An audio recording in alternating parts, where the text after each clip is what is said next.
everything, including my Bibles. I said, God, I don't think you exist. You are no God. If this is what I should get as a reward of working and serving you for 11 years, I think I'd better die. I cannot. So after a lot of consideration, I now said, okay. I decided within myself to move to Eburi Mountains, to go and just stay. Not that I was not going to pray, because I have lost confidence in God. I cannot pray to God. What kind of God is that? I just wanted to go and stay there. But unfortunately, things changed. When I got to the mountain, the first day, second day, I was still strong. The third day, I was weak. I could not control myself. I fell into a trance or a dream or whatever. I had a dream, and in that dream, I had so many things, you know. It's a long dream, you know. And after the dream, I slept again the following day. The dream started again. The third day, the dream started again. In fact, I knew that there was God. But I was so weak the fourth day, I could not talk. In fact, on the fifth day, I passed out. It was on the sixth, seventh day morning that I realized where I was. The kind of strength that entered me, I looked at myself, I managed myself, and I was walking.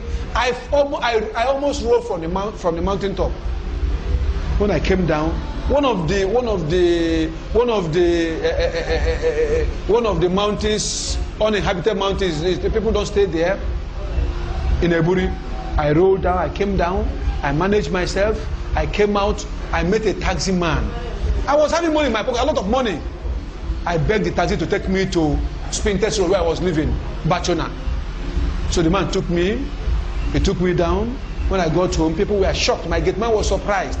I went inside, he took me, they helped me, carried me inside. I was smelling, my body, all sores were out my body. My body was bringing out water, different parts of my body.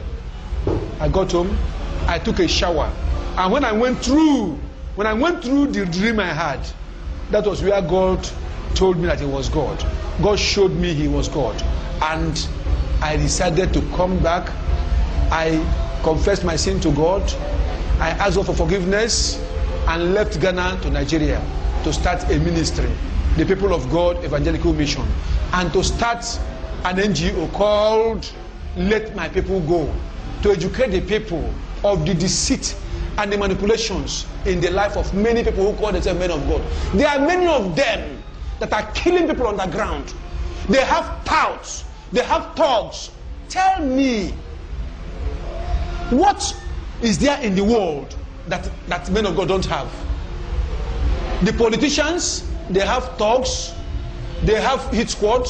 Men of God, they have hit squads too. They have thugs too. We know the kind of people we have. We used to threaten Solomon Ozi in the synagogue. When Solomon Ozi left and was writing in papers about T.B.Joshua, we knew the type of people we were using to threaten him. We were using hit squad.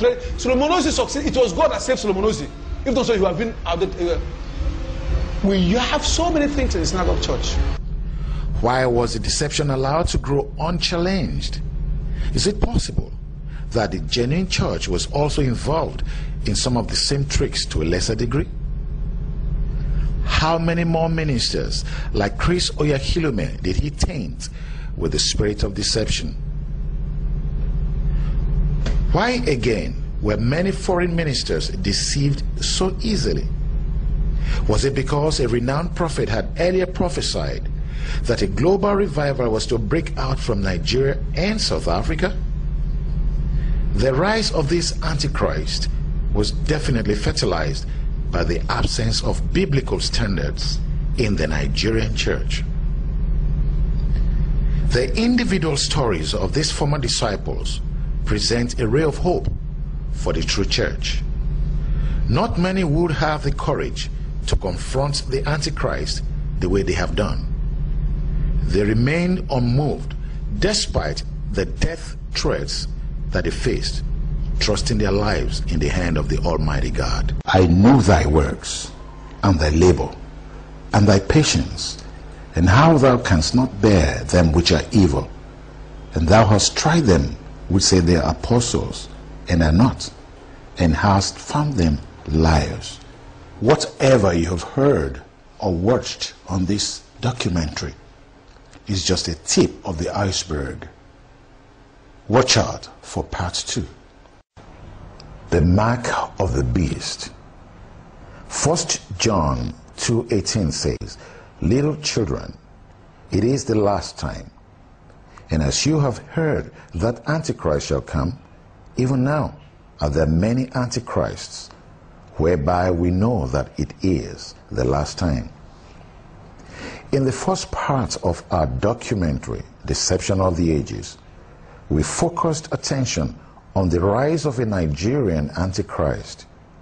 In this second part, The Mark of the Beast, we will be taking a closer look at the machinery of deception and the biblical warnings that were ignored in Nigeria.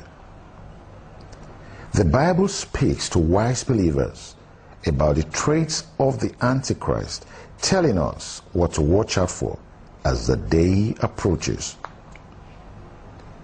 Revelations 13:16-18. "And he causeth all, both small and great, rich and poor, free and bond, to receive a mark in their right hand and in their foreheads, and that no man might buy or sell, save he that hath the mark, or the name of the beast, or the number of his name. Here is wisdom.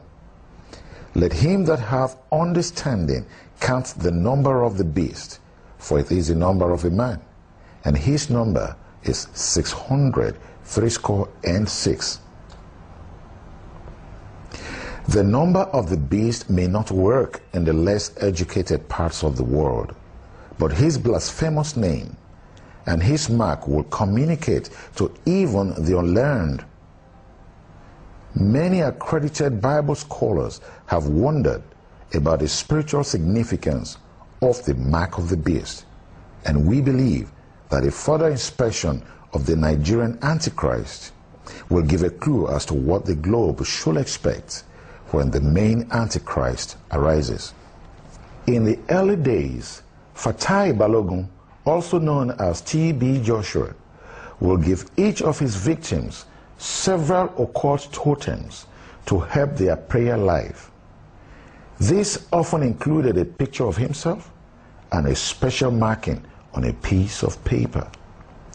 As the fake church expanded from its humble beginnings, from a diviner's heart into the monolith it has become, T.B.Joshua cleverly retained the special markings on the prayer stickers that each